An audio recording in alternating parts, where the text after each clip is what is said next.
On the official Microsoft website, they have a page with all of the functions available within Excel. They have grouped them in different categories, and one of the categories is the 10 most popular functions within Excel.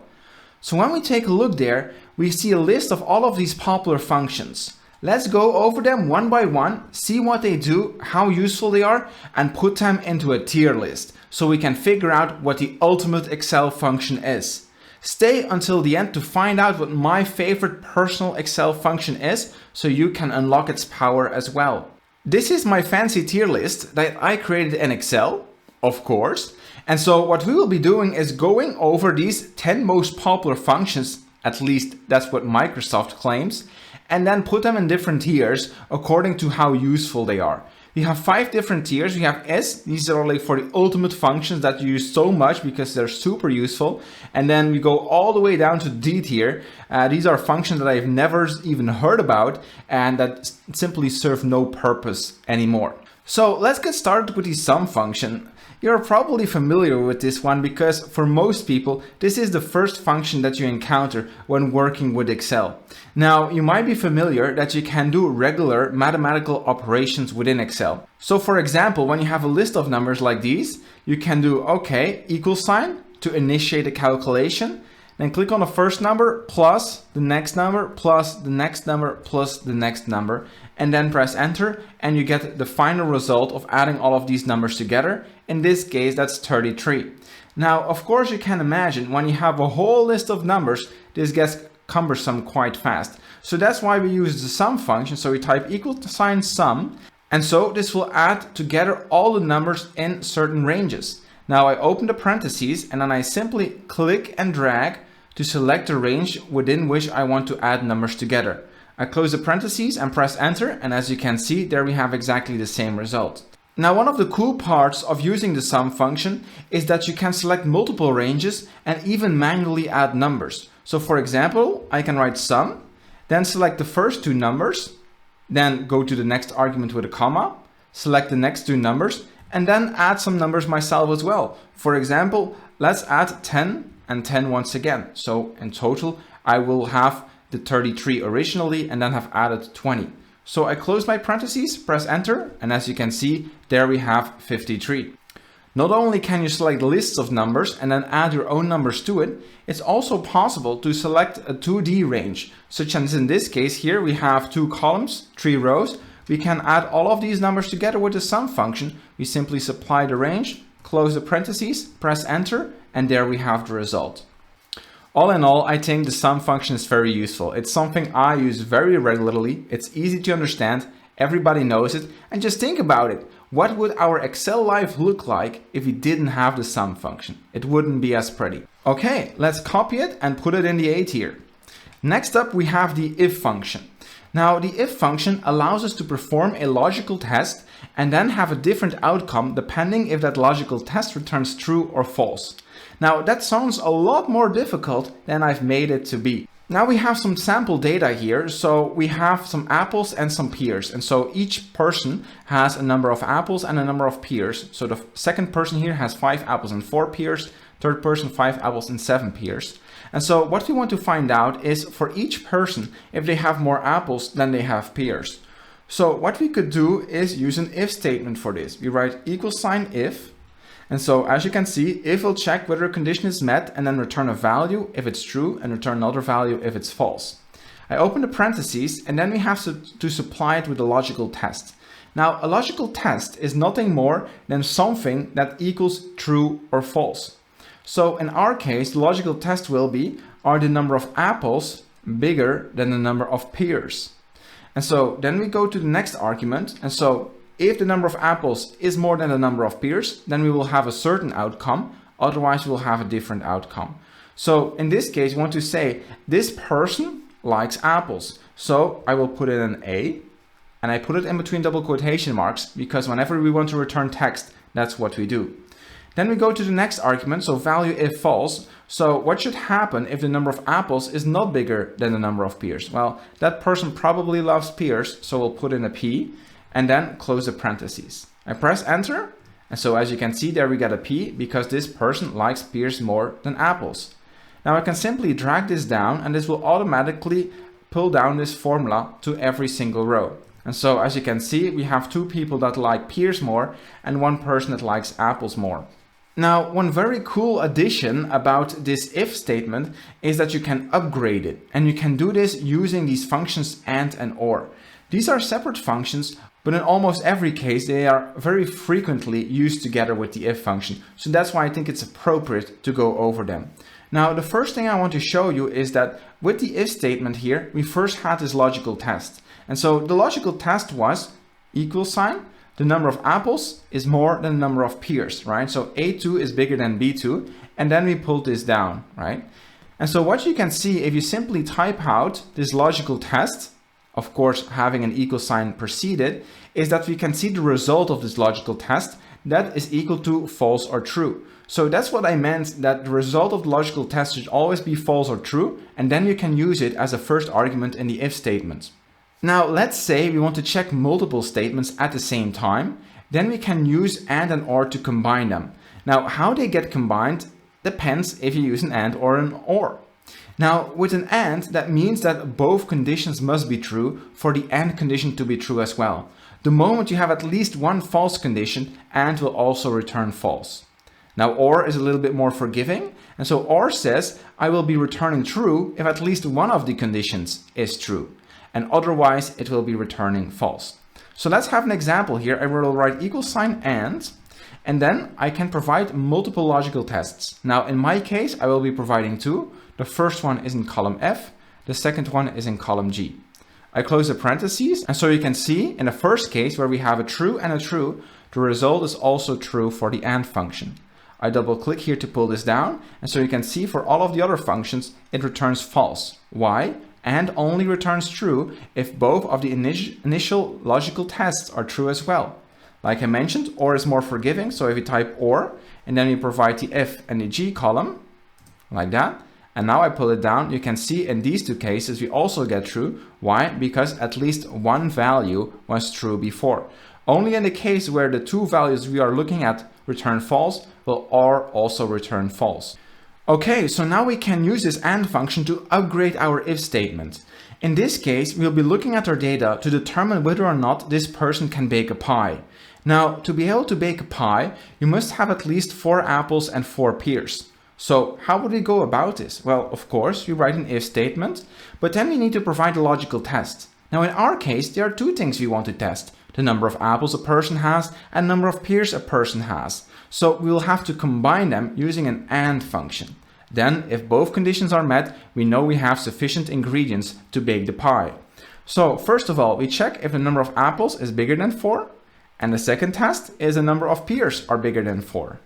I close my parentheses to end the and function, and then I go to the next argument within my if function, where I will determine what happens if both conditions have been met. So in our case, pie, or if those conditions were not met, then we have no pie.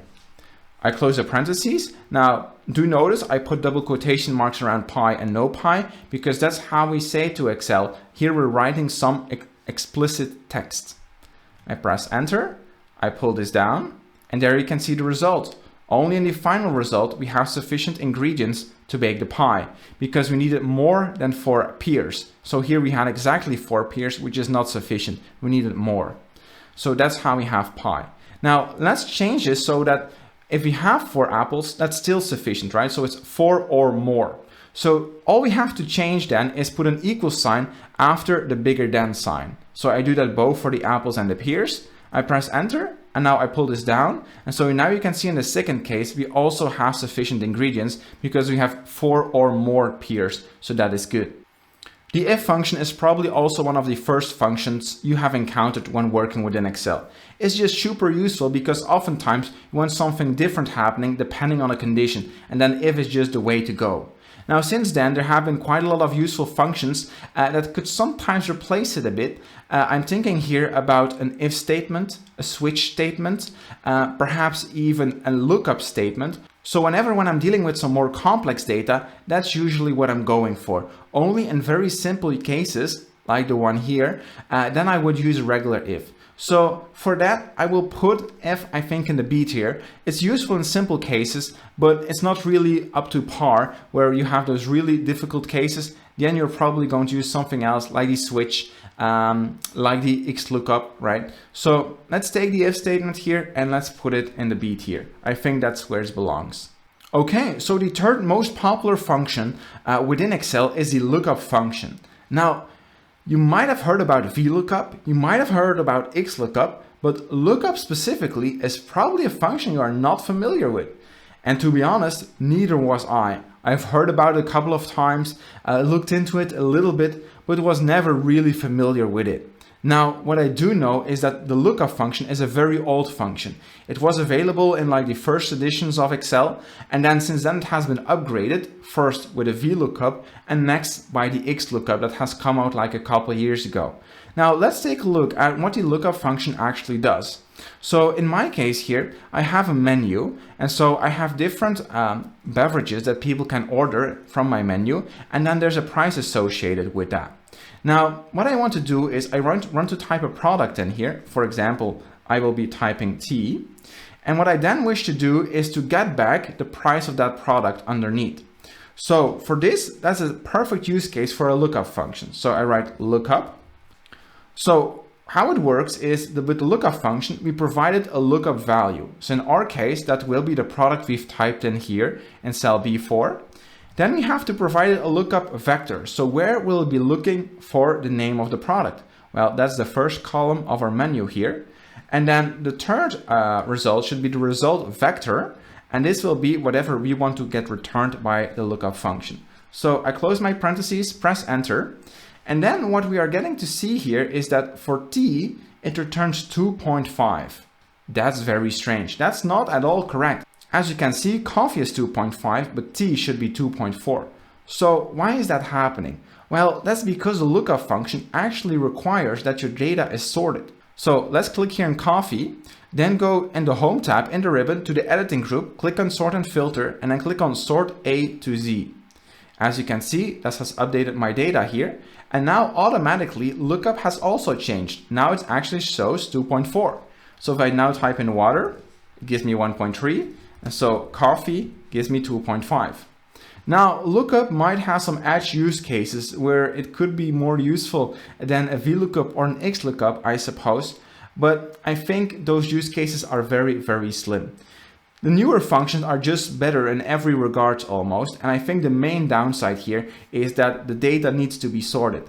That is often not the case whenever you're working with your data. And so then lookup will not function correctly. So I will pay respects to lookup for being the OG lookup function, but I think it's time we move on. And so because of that, I think it definitely deserves to be in the C tier. Like, I want to pay a little bit of respect because of its OG status, but besides that, I don't think it's much of use today. So let's put it into the C tier. Now, immediately after that, we have another function, the Vlookup. This one, you've probably heard about it. It's super popular and super useful as well. So let's take a look as to how that one works. Now, what we have here is some sales data, right? We have our sales representatives here under name, and they have booked a number of sales. Now, it's our job to determine what their commission should be. And for this, we have received a commission table. So we can see how many sales they need to get in order to get the respective commission. So the moment they reach more than 8,000 sales, they get 500 in commission. And if they go above 14,000, they even get 4,000 in commission. Now, one way how you could tackle this problem is simply by nesting a whole bunch of if statements together. Of course, that would be quite cumbersome and also hard to maintain because, of course, the data in this commission table might change. So using a lookup table, because that's in essence what we have here, is just a much more recommended approach. Now, how does it work is, well, we type Vlookup. And just like before, like when we took a look at the lookup function, we also have a lookup value this time. So how you have to think about this is first you look at the value and then you try to find this value somewhere else. Now in our case, we have to look at the sales that that person has booked, and then we have to search for these sales in the table where we will do the lookup. So that's the table array, which is the second argument. So here we select the table where we want to look up our data. Now, one thing that's very important with the Vlookup function is that wherever we are going to be looking for the lookup value, that must be the first column in our table array. So in our case, we're looking here for sales. Well, we can find the limits of the sales here in the first column. So that's exactly what we need. Then the third argument will be the column index number. So that will be the index number of the column from which you want to return the result within the table array. So our table contains two columns, and the data we're interested in is the commission data. So that's in the 1, 2, and the second column. So I write a 2 here. Now I close the parentheses and press enter. And as you can see, this person had booked 12,000 in sales, so he's eligible for 2,000 in commission. Now, when I pull this down, you will see that we get some errors. The reason why this is happening is that Excel is automatically pulling down the cell references as well. So in order to debug this, what we can do is we can click on any of these error cells, then click in the formula bar, and then we can immediately see which cells are being referenced. And as you can see, our commission table is no longer being referenced completely. So we want to avoid this so that the reference to our commission table does not shift down. We can achieve this by completely fixating the table reference. You do this by putting $signs in front of the letters and the numbers of this reference, or you can use the shortcut F4. So what I do is I go into my function here, and then I press the key F4, and that will put the $signs around my references to my commission table. Now I press enter, I pull down once again, and there we get the correct result. So for every salesperson, we've calculated how much sales they can have. So Vlookup, of course, has been so popular for a reason. It's just so useful to quickly connect data together. However, it has some major limitations though.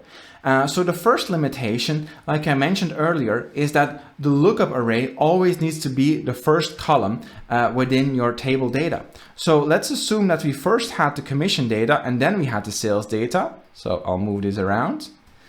As you can see, now we get an error. And the reason why is that whenever we're referencing this, well, it cannot look at the second column to determine what should be matched, right? It can only look at the first column and then find something to the right of it.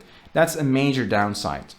A second downside is that it can only perform a vertical lookup. It's in the name, it's a VLOOKUP. The V stands for vertical. So if your data is laid out differently, so horizontally, then you'll need a different function than HLOOKUP. So it's a bit annoying having two functions that do practically the same, but still are their own distinct functions. So you have VLOOKUP and HLOOKUP. Now, of course, most data is structured vertically, so that's why the VLOOKUP is just so much more popular.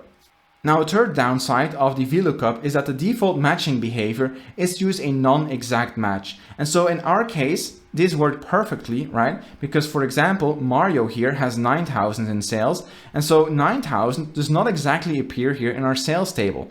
So because we're using a non-exact match, what's happening is that we're looking for the biggest value that is lower than what we're looking for. So in our case, we're looking for 9,000. So we're looking for the biggest value that's lower than 9,000. So in our case, that's 8,000. And then we get the commission that is associated with that. Same thing here for 11,000, right? So you see it's between 10,000 and 12,000. So we take the biggest number that's lower than the next number here. So that will be 10,000. So the associated commission is 1,000. Now, in some cases, we might be looking for exact matches. So for example, if I go back to my lookup here, where we had our coffee and our tea. Now first, let's unsort this so it's no longer in alphabetical order. So I'll do it like this. Okay. And now I will be using a VLOOKUP function to solve this question. So we have a VLOOKUP with the lookup value, that would be coffee. Then we have a table array, that will be this array here. It contains the menu items and the prices. And then we have to define the column index from which we want to return the results. In our case, that would be the second column, so we are going to provide a 2. I close the parentheses, press enter, you can see you get 2.5. But if I now type in T, look, I still get 2.5. That is not the expected behavior, and that's because just like the lookup function, when we're using these unexact matches, we get these issues when our data is not sorted. Fortunately, they accounted for this with a fourth optional parameter in the VLOOKUP function. So after we've decided on the column index number from which we want to return data, there's this optional parameter called range lookup. Now the default behavior is to use true for this, which means we are using an approximate match. So the values in the first column of the table array must be sorted in ascending order for this to work correctly. But as you can see, in some cases it is not the case, and so then this doesn't work correctly. So then we need to use an exact match lookup, and so put false as the fourth argument. If I now press enter, you can see we do get the correct result here of 2.5. So in that aspect, it's better than lookup because at least they provided a way for us to deal with these cases where we're looking for an exact match and our data is not sorted. However, I would argue that in many cases, this is the default behavior you would expect. In many cases, when you're using a lookup, very often you're using it to connect multiple data tables together, and for this, very frequently, you are going to use the exact match. So it's always a bit annoying that you have to remember to use this optional parameter to define that you're looking for an exact match. And then here's the last downside about the VLOOKUP, that is it does not have built-in behavior for dealing with a case where something doesn't appear. So for example, if I'm looking for lemonade, right, I press enter, you can see I get an NA, an error, because lemonade is not in our list. So that's a big downside, of course, because then we also have to account for this. So if VLOOKUP doesn't do this, is there another function that does do this? Yes, there is. It's a newer function called Xlookup, and it covers all of these cases. So let's recreate this example with Xlookup. So I write Xlookup. And so what we need to provide it with is just like before, a lookup value, which we can find here as a number of sales. But instead of having to define a table, we are now going to define a lookup array. Now the cool part about this is that this lookup array does not necessarily have to be the first column in the table we're looking at. It can really be anywhere. So that's a big advantage. Next up, we define the return array. So instead of providing an index number of the column of which we want to return data, we can simply say, give me the data from that array. That's a lot more powerful than having to count there and, okay, this is the 5th column or the 10th column. That's just very cumbersome. So it's much easier to just say, okay, get me this column back. And then there's a fourth optional argument, if not found. So here you can say what needs to happen if you cannot find a match. So it has built-in error handling. So you can say no commission, for example.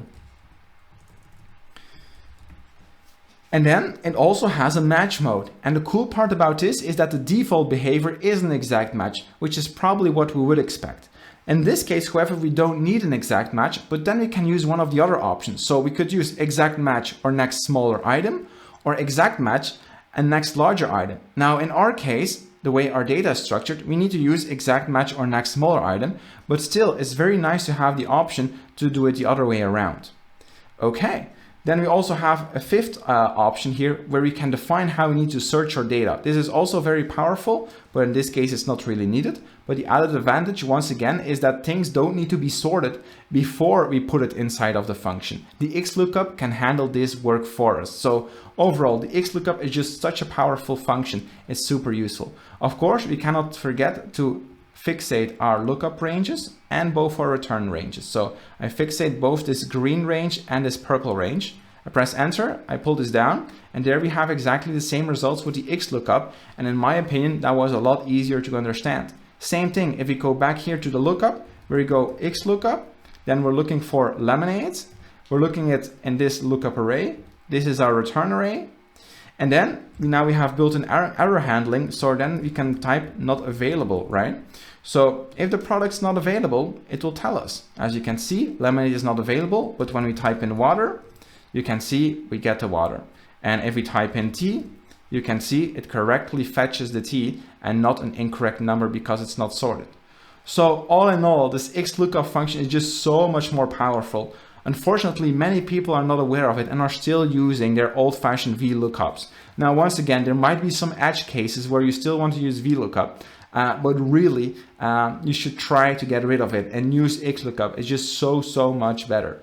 So when we take a look at the ranking, I still want to do VLOOKUP honor, right? Because like I mentioned, Xlookup is just so much more powerful, but VLOOKUP is also quite powerful. It's better than a regular lookup. And yeah, it's just like the original function that everyone knew and was really amazed by its power. So I think it still deserves an A position here. So let's put it inside of the A category.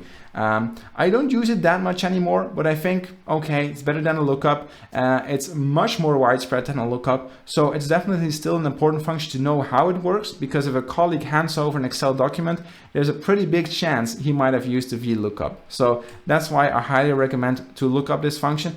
Learn how it works, but then think, how can I actually replace this with an Xlookup, as it will probably make your life a lot easier. Okay, next up, we're going to take a look at the match function. Now, what the match function does is it will return to us the relative position of an item in a range. So in this case, we have all of these animals here. And so what we want to do is to find the position of a specific animal. So in our case, let's take frog, right? And then we supplied a lookup array. So that would be over here. And then we have a match type. Now in our case, we're looking for an exact match. So we supply this as 0. I close the parentheses, press enter. And as you can see, we get back 3. Now I could, instead of hard coding this, could also write it here. So let's say I write squid here. And then I reference, instead of writing frog in my formula, I reference squid. You can see it updates to a 4. And now I can manually change this and it will update the position. Now, in and of itself, the match function is not super useful, but when you combine it with other functions, such as choose and index, it can become really powerful. So match function is a function that we'll most likely use in conjunction with other functions. Now, unfortunately for match, there has also been a newer counterpart to it, which is the xmatch function. So this is actually the recommended way, I would say, how to use match now. So with the xmatch, once again, you have a lookup value, you have a lookup array. But as you can see, we have these two optional parameters of defining the match mode, where we have a little bit more extra functionality. And then we also have this search mode, which can handle sorting issues for us. So because of that, I would say xmatch is the recommended way, and you should no longer be using match. Now, before, when we didn't have Xlookup, there was a very powerful combinations of functions, which was called index and match. Now with match, we fetch the position, and then with the index, we return the result on that position. And was a really powerful combo, but with the Xlookup, it's also not really needed anymore. So I would think, yeah, match can be useful, but if you need to use it, better to have a look at the xmatch. So what it allows you to do is to get you the position, the relative position of an item within a bigger list. So because of that, I will be putting the match function as a B tier. So here we have the match function. Okay, next up we have the choose function. This was a function I haven't really used that much. The reason why is that there's another function, you hear me coming here, that's actually better. It would be the index function. Now, however, there are some edge cases where the choose function might be better. So first, let me demonstrate how it works. So with the choose function, we type choose. What it will do is we provided an index number and then a list of values, and the choose function will return to us the value at that index number. So for example, let's say I have a 2 as the index number, and then my first value is 1, my second is 2, and my third is 3. Like this. I close the parentheses, press enter, and there we have 2. So if I now change the 2 to a 3, well, we will get back 3, right? Now, of course, in this case, it's not super useful, but how you could do it, for example, is instead of having that hard-coded, we can use cell references. So then we have this cell, this cell, this cell, this cell, and this cell. Now I press enter, and there we can see 3 gives us frog, which is indeed the third element. Now above here, I can write 1 and now reference this cell, right? And so now we get fox. If I write in 5, we get the squid. If I have 4, we have eagle. So we can see, depending on this number here, we can fetch a different result from here. And so here you can see how potentially the xmatch or the match function can work together with the choose function, right? Because the xmatch and the match function returns a number, and then you can use this number within the choose functionality.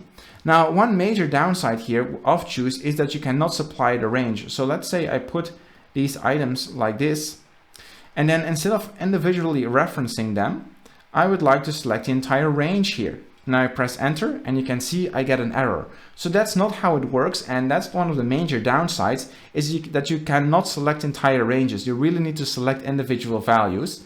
Now, the advantage of this is, of course, that if the values are scattered all throughout, or perhaps each in different sheets or different workbooks, this will still work. So that's one of those cases where you still might want to opt for the choose function. If the values you want to return are just scattered all over the place, then choose might be useful.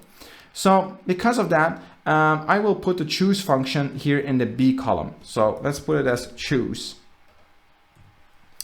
Okay, next up, we're going to take a look at the date function. Now, working with dates within Excel can be quite cumbersome.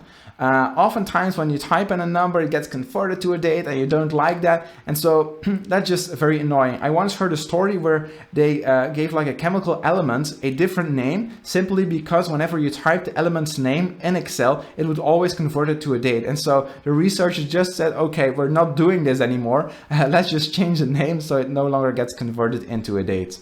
Now, when we take at dates, it's important to understand what we're really talking about. So the way how dates work within Excel is that they represent the number of days that have passed since the 1st of January 1900. So to prove this to you, I will write here the number 10, right?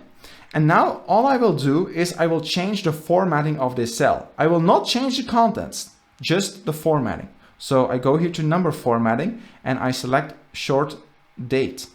And as you can see, we do indeed get the number, the 10th of January 1900, right? So that's really all there's to it. So let's take the 1st of January 2025, right? I type this in as a date. And if I now convert this back into a number, you can see we get 45,000 and so much. Well, this is the number of days that have passed between the 1st of January 1900 and the 1st of January 2025, right? So that's how you have to think about dates, really. They're just big numbers that are formatted differently, but in essence, they're just these numbers. Now, with the date functions, we can quickly construct these numbers using a day, a month, and a year. So what you need is you need a year, then the month number of the month you want to use, and then the day. And now you can combine these elements into a date. And so we write date function, and then we can supply it 3 mandatory arguments. First, we have the year, then we have the month, then we have the day. I close the parentheses, press enter, and as you can see, there we have the date. I will pull this down. And so sometimes when you're working with dates, you can get like all of these hashtag symbols. Don't panic. All that means is that there's not sufficient space to display the date. So then you just increase the width of the column a bit. So I do this by double clicking in between these 2 columns, and this will get me a little bit more space to show the date. Now you can see these are dates, but remember, dates are just the number of days since the 1st of January 1900. So I can convert this formatting to simply a number. And as you can see, then I get these large numbers. And that's really what we're working with here. Just these large numbers that are shown to me differently. Now, because working with dates in Excel can just be so cumbersome, it's really useful to have this function date to quickly construct your dates within Excel. That way you don't have to bother or be worried that your date will be interpreted wrongly by Excel. So whenever you're typing in a date, it's probably better to use the date function and simply provide the 3 arguments of year, month, and day. Now, of course, the date function can also be very useful if you have to make calculation with dates, because then you can very easily convert month numbers, year numbers, and date numbers into a date. So that makes it working with dates a little bit more easy. And so for that, I'm very thankful to it, and I think it's a great function to use and to know. So because of that, I think the date function deserves to be of the A tier. So let's put it there. We have date function over here. So next up, we have the days function. So we've seen the date function. The days function will probably also have something to do with dates probably. Now, like I mentioned, dates are nothing more than the number of years since the 1st of January 1900. So I have these lists of dates here, and if I select all of them and I simply change their formatting, then you can see indeed these are just very large numbers that give me the number of days since the 1st of January 1900. Now, what the days function allows me to do is to subtract 2 dates from each other. So I have days, and so I have an end date and a start date. So end date is of course the dates most in the future, or at least in the most recent past. So in this case, that date's 2. And then the second date, well, that's the earliest date, right? So I close the parentheses, press enter. Now I pull this down. And so for each of these combinations of dates, I can see how many days there are in between. Now, this function is completely useless because of what I will tell you next. Remember what I said. I'm repeating myself over and over here simply because it's so important to remember this when working with dates. It's just the number of days since the 1st of January 1900. So what we can do here, let's put this in number formatting, right? And so all we can do now is to take the first date and subtract from that the second date, right? I press enter. We're getting exactly the same results here. Now, of course, we get like this different number formatting, but I can fix that. There we go. So you can see we're getting exactly the same results here because dates are just big numbers, as you can see here. And of course, like it doesn't matter how we format this, I can simply put this back in date format. The results remains exactly the same. All you do is you subtract two dates from each other, and all you're doing is subtracting two big numbers from each other, and that's equal to the number of days in between those dates. So the days function is completely useless, and there's little reason to know how to work with it. Just subtract the dates. So for that, I think it's a garbage function, and we should put it all the way down in the D tier. So here we have the days function. Okay, we're getting to our final two functions. Now we're looking at the find function. Now, the find function is a function that we're using whenever we're working with text. So what it allows us to do is we write $find, and then we can find some text within another piece of text. So for example, I might be looking for the word world. So I type world in double quotation marks because that's what we do whenever we're working with text in Excel. And then we're searching for this word within the bigger piece of word that we have over here, which is called hello world. And then I close my parentheses, press enter. And what we're getting back is a number. Now, this number represents the character where we start with the word that we were searching for. So H is 1, E is 2, L is 3, L is 4, O is 5, comma is 6, space is 7, W is 8. So that's how you have to think about this. Now, instead of world, we could have also just searched for a W like this, right? Then we get an 8. Now, let's say we were looking for an O like this. Now we get a 5. Why? Because this O is in 5th position. Now, somehow, it's possible that we will be looking for the O here next to the W. So for that, we would have to skip the first O. And so there's an option here. It's the third option where we can provide a start number. So the number of characters from which we start to look. So if I supply a 6 here, we will skip this entire hello word. And so we will only be start looking from the word world. Press enter now, you can see we get a 9 back because this O here is in the 9th position within the text. Now, once again, the find function in and of itself is not super useful. Very frequently, this function is used together with other functions whenever you're manipulating text. Now, one way how this was really useful is, for example, if you wanted to subtract something after a delimiter. So let's write something else here. Hi, it's Mario. And then, howdy, YouTube.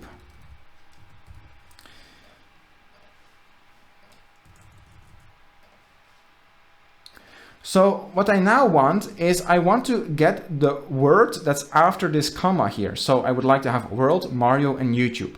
Now, that's not super easy to do, right? Now, there's two crucial functions that you should know whenever working with text is the left and the right function. So what they do is you supply text to it, and then you can give it the number of characters you want to extract it from it. So if I put a 3 here, you can see it will always subtract the first 3 characters from that text.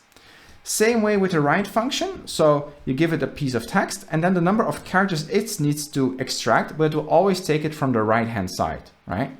So these are two super powerful functions. They're very simple, but they can be quite powerful. But the downside is they are very static, right? There's no way to dynamically update this number. And so in our case, I always want to take apart from the right-hand side. But of course, the word that's on the right-hand side, well, that changes in the number of characters. So we need to make this dynamic. Fortunately for this, we can use the find function. So how we do this is we use the find function. And what we're looking for, that's the delimiter. What is the piece of text we know that from this point onwards, we want to take the word. So in our case, that's the comma space. Starting from the comma space, that's the word we want to take. So I want to find a comma space within this text here. I close the parentheses, press enter. And now I will be getting back the position within this piece of text. Now that's not sufficient. We'll have to use another function here, which is the len function. What the len function does is we supply the piece of text and it will give us the number of characters that that piece of text contains. So as you can see, we have 12, 9, and 14, each time the total number of characters in this piece of text. Now we subtract these two numbers. And so what they give us are the number of characters from the right-hand side up until we reach this delimiter. And so that's the result we can use within our write function. So we have write. I'm going here in the hello world. And now I take the number of characters from the right-hand side that I have supplied over here. Now we will have to subtract 1 from this because otherwise it will take 1 character too much. So I do -1. I close the parentheses, press enter. There we have world. And if I pull this down, you can see I have Mario and YouTube. Very cool, right? So let's put it all together now in one big function. So we have the write function. We take from the initial string here a number of characters. How many? Well, we take the length of this piece of text and we subtract from that the position of the delimiter. So that delimiter was comma space within this text. And then we subtracted 1 from that once again, and then we close the parentheses. Press enter, pull this down, and there we have the result. Very cool. Now this used to be the way how we worked with text, and as you can see it was quite dynamic, but it was also quite cumbersome. So Microsoft introduced some new functions that really gave us better options. And so how you would solve this problem right now is to simply use the text after function. So what the text after function does is it gives you the text after a delimiter, exactly what we needed. So we have the text here, hello world, and then we say the delimiter, that's simply a comma with a space. And as you can see, we also have many other optional arguments, such as instance number, match mode, match end, if not found. So way more versatile than combining the find and the len function with a right or a left. So this is really the way to go. If I now close this, you can see you get world, super easy and just so much more powerful. So really this find function, it still has its uses, but because these common scenarios have been replaced with their own dedicated functions, it's not as useful as it used to be. So if you go back to the ranking, I think find, I'll put it in the B tier. So let's put find here in the B tier. Next up, we have the index function. Now, the index function, we've briefly covered that, right, when we had a look at the choose function, because the index function is very similar. We simply supplied a number, such as 2, for example, and then it will look for the instance within a list. So if I have a 2 here, it will look for the second instance in a list. So I have index, and then I supply it with an array where I want to look inside of. So here I have a list of animals, and then I supplied a row number. So in my case, that would be a 2. I close the parentheses, press enter, and we get back a reindeer. If I type in 5, I get back an eagle. Now you can see the index function is more powerful than the choose function because I can simply select an array and it will immediately work, right? So I don't have to select every individual cell like I had to do with the choose function. Bonus option here is that it works in 2 dimensions. So not only 1-dimensional list, but for example, if I here have some other arguments here, so I have some other characters here, like that. So I'll drag these arguments a bit to the right, and now I can change my index function, right? And now I can have another argument where I will define the column I will be looking in. So I'll pick a 1 here, and then in my index function, I have a third argument, which is the column number. I select that one. Now, of course, we also need to update our range to include these new elements. So I drag the index across the C column, and now we have 2-dimensional access to this list here. So if I want the 5th element from the 2nd column, I simply change the 1 to a 2, and you can see we get world. If I now change this to a 1, you get back Mario. So it's the 2nd column, 1st row. So you can really pinpoint like your coordinates and get that exact element you want back. So in that case, index is a really powerful function. In the past, it was used a lot in combination with the match function because then it basically got the functionality of an Xlookup. But yeah, it's not really necessary anymore because now we have an Xlookup. But the index function can still come in quite handy when you're having to locate specific information, so it's not totally redundant and still very useful. So I think the index function definitely still deserves to be A tier. So I will put the index function here as an A tier function. Now, what you can see here is that we have no S tier functions in these 10 most popular functions, and that's a total bummer. Now, the reason why that's happening is that these most popular functions, well, they're quite old. They're just not the best anymore. You have to update your skills, learn new functions because they're just super powerful. One type of new functions that I like very much are array functions. Like the old functions, they only return one value, but an array function can return an entire range of values. Now, one example of that would be the filter function. So if we go to the Vlookup here, let's say we want to get a new list of people that earned over, let's say, 12,000 in sales. So what I then could write is =filter. I select my array that I want to filter down. So that will be this array. And then I can simply say what I wish to include. So then I say, okay, the sales here needs to be bigger than 12,000. Now I also include 12,000 or equals, so I'll do it like this. I close the parentheses, press enter, and as you can see, I get a whole list of values back. So I get the list of those people that have more than 12,000 in sales. And that's just super powerful and completely changes the game, because now you no longer can get one value, but you can get back multiple values. This is super powerful. So I think a function like filter is something I would put here in S tier. Another function that I've also mentioned a ton and definitely deserves to be S tier, which would be the Xlookup function. Now, unfortunately, those are not in the top 10 most popular functions.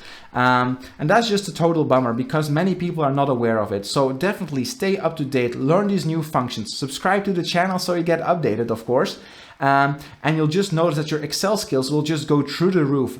These new functions will simply give exponential growth to your Excel skills. So it's very important that you stay up to date. And two good starting points is having a look at the filter function and the Xlookup. And remember, don't use days to get the difference between two dates, just subtract the dates.